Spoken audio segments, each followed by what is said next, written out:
ನಮಸ್ತೆ ಎಲ್ರಿಗೂ. Government school ಟೀಚರ್ಸ್ಗೆ ಒಂದು ಅಪ್ಡೇಟ್ ಇದೆ. ಅಂದ್ರೆ ರಾಜ್ಯದ ಸರ್ಕಾರಿ ಶಾಲೆಗಳಲ್ಲಿ ಹಾಜರಾತಿ ಕುರಿತು ಒಂದು ಸರ್ಕಾರ ಒಂದು ಮಹತ್ವದ ಆದೇಶ ಹೊರಡಿಸಿದ್ದಾರೆ. ಸೊ ಇದ್ರ ಬಗ್ಗೆ ನಾನು ಇವತ್ತು ತಿಳಿಸ್ಕೊಡ್ತೀನಿ. ನೀವಿನ್ನು ನನ್ನ ಯೂಟ್ಯೂಬ್ ಚಾನಲ್ಗೆ ಸಬ್ಸ್ಕ್ರೈಬ್ ಆಗಿಲ್ಲ ಅಂದ್ರೆ ದಯವಿಟ್ಟು ಸಬ್ಸ್ಕ್ರೈಬ್ ಆಗಿ. ಇದೇ ರೀತಿ ನಿಮಗೆ ಹೆಚ್ಚಿನ ಅಪ್ಡೇಟ್ಗಳು ಸಿಗ್ತಾ ಹೋಗುತ್ತೆ. ರಾಜ್ಯದಲ್ಲಿ ಶಿಕ್ಷಣ ಇಲಾಖೆಯು ವಿದ್ಯಾರ್ಥಿಗಳ ಒಂದು ಅನುಕೂಲ ಆಗುವಂತೆ, ವಿದ್ಯಾರ್ಥಿಗಳಿಗೆ ಅನುಕೂಲ ಆಗಬೇಕು ಅನ್ನೋ ಒಂದು ಮಹತ್ವದ ಆದೇಶಗಳನ್ನ ಹೊರ ಹಾಕ್ತಾನೆ ಇದೆ. ನಿಮಗೆ ಗೊತ್ತು, ಇದೀಗ ಸರ್ಕಾರಿ ಶಾಲೆಗಳಲ್ಲಿ ಏನಿದೆ ಅಲ್ಲಿ ಹಾಜರಾತಿ ಕುರಿತು ಒಂದು ಆದೇಶ ಬಂದಿದೆ. ಹಾಗಾದ್ರೆ ಅದರ ಒಂದು ಸಂಪೂರ್ಣ ಮಾಹಿತಿನ ನಾನು ವಿಡಿಯೋನಲ್ಲಿ ತಿಳಿಸ್ಕೊಡ್ತೀನಿ. ಬನ್ನಿ.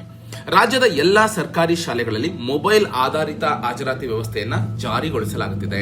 ಅಂದ್ರೆ ನಿಮ್ಮ ಒಂದು ಹಾಜರಾತಿ ಏನಿದೆ ಅಂದ್ರೆ ಅಟೆಂಡೆನ್ಸ್ ಏನಿದೆ ಅದನ್ನ ಮೊಬೈಲ್ ಮುಖಾಂತರನೇ ಹಾಕಬೇಕು. ಪ್ರತಿದಿನ ಶಾಲಾ ಶಿಕ್ಷಕರು ಸಿಬ್ಬಂದಿಗಳು ತಪ್ಪದೇ ಹಾಜರಾತಿಯನ್ನು ನಮೂದಿಸುವಂತೆ ಶಾಲಾ ಶಿಕ್ಷಣ ಇಲಾಖೆ ಸೂಚಿಸಿದೆ. ಈಗ ಕೆಲವರು ಏನಾಗ್ತಿದೆ, ಕೆಲವೊಬ್ರು ಟೀಚರ್ ಸ್ಕೂಲ್ಗೆ ಬರಲ್ಲ, ಯಾಕಂದ್ರೆ ಪೇಪರ್ ಆಮೇಲೆ ಬಂದು ಸೈನ್ ಹಾಕ್ಬೋದು. ಸೊ ಇನ್ನೊಬ್ರಿಗೆ ಸಪೋರ್ಟ್, ಇನ್ನೊಬ್ರು ಇದ್ದಾರೆ ಅಂದ್ರೆ ಇಬ್ರು ಟೀಚರ್ ಇದ್ದಾರೆ, ಒಬ್ರು ಅಡ್ಜಸ್ಟ್ಮೆಂಟ್ಸ್ ಇದೆ. ಈ ರೀತಿ ಅನೇಕ ಕಂಪ್ಲೇಂಟ್ಸ್ಗಳು ಬಂದಿದೆ ಸರ್ಕಾರಕ್ಕೆ. ಆ ಒಂದು ಉದ್ದೇಶದಿಂದ ಲೊಕೇಶನ್ ಬೇಸ್ ಮೇಲೆ ಸಿಬ್ಬಂದಿಗಳು ತಪ್ಪದೇ ಹಾಜರಾತಿಯನ್ನು ನಮೂದಿಸುವಂತೆ ಒಂದು ಶಾಲಾ ಶಿಕ್ಷಣ ಇಲಾಖೆ ಸೂಚಿಸಿದೆ. ಈ ಕುರಿತು ಶಾಲಾ ಶಿಕ್ಷಣ ಇಲಾಖೆಯ ಆಯಾ ವಿಭಾಗದ ಉಪನಿರ್ದೇಶಕರು ಸುತ್ತೋಲೆ ಹೊರಡಿಸಿದೆ. ಓಕೆನಾ? ಅಂದ್ರೆ ಜಿಲ್ಲೆಯ ಎಲ್ಲಾ ಸರ್ಕಾರಿ ಶಾಲೆಗಳಲ್ಲಿ ಮೊಬೈಲ್ ಆಧಾರಿತ ವ್ಯವಸ್ಥೆಯನ್ನು ಅನುಷ್ಠಾನಗೊಳಿಸುವಂತೆ ತಿಳಿಸಲಾಗಿರುತ್ತೆ ಅಂತ ಕೂಡ ಮೆನ್ಷನ್ ಮಾಡಿದ್ದಾರೆ. ಈ ನೆಲೆಯಲ್ಲಿ ನಿಮ್ಮ ತಾಲೂಕಿನ ಎಲ್ಲಾ ಸರ್ಕಾರಿ ಪ್ರಾಥಮಿಕ ಹಾಗೂ ಪ್ರೌಢಶಾಲಾ ಒಂದು ಮುಖ್ಯ ಶಿಕ್ಷಕರು ಅಥವಾ ಸಹ ಶಿಕ್ಷಕರು ಹಾಗೂ ಸಿಬ್ಬಂದಿ ವರ್ಗದವರು ಕಡ್ಡಾಯವಾಗಿ ಮೊಬೈಲ್ ಆಧಾರಿತ ಒಂದು ಹಾಜರಾತಿ ತಂತ್ರಾಂಶವನ್ನ ಮೊಬೈಲ್ ನಲ್ಲಿ ಡೌನ್ಲೋಡ್ ಮಾಡ್ಕೋಬೇಕಾಗುತ್ತೆ.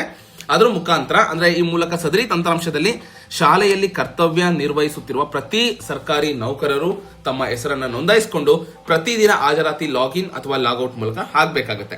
ಈ ಪ್ರಕ್ರಿಯೆಯನ್ನ ಡಿಸೆಂಬರ್ 20 ಶನಿವಾರದಿಂದನೇ ಪಾಲಿಸುವಂತೆ ಎಲ್ಲಾ ಸರ್ಕಾರಿ ಶಾಲೆಗಳ ಮುಖ್ಯಸ್ಥರಿಗೆ ತಿಳಿಸಲಾಗಿದೆ.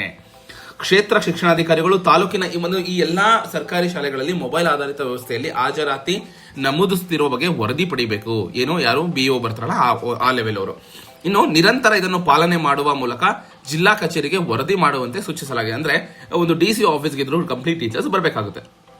ಒಂದು ವೇಳೆ ತಂತ್ರಾಂಶದ ಬಳಕೆಯಲ್ಲಿ ಸಮಸ್ಯೆ ಏನಾದರೂ ಕಂಡು ಬಂದ್ರೆ ನಿಮ್ಮ ತಾಲೂಕಿನಿಂದ ನೇಮಕಗೊಂಡಿರುವ ತಾಲೂಕು ನೋಡಲ್ ಅಧಿಕಾರಿಗಳನ್ನ ಸಂಪರ್ಕಿಸಬೇಕು ಅಂತ ಕೂಡ ತಿಳಿಸಿದ್ದಾರೆ.